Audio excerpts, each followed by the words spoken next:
Менің пациентім 7 жастағы Шымкент қаласындағы баланың ішінен жыбырлаған тірі аскаридалар, яғни құрттар шықты. Енді бұл историяның қалай болғанын айтып берейін.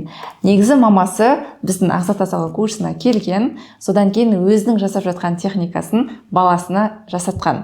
Яғни күнделікті таңертең аш қарынға жылы су ішіп бастаған.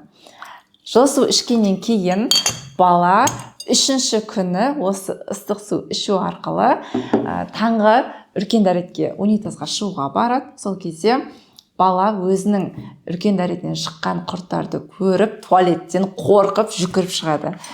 И мамасы прямо қол аяғы дірілдеп маған хабарласады.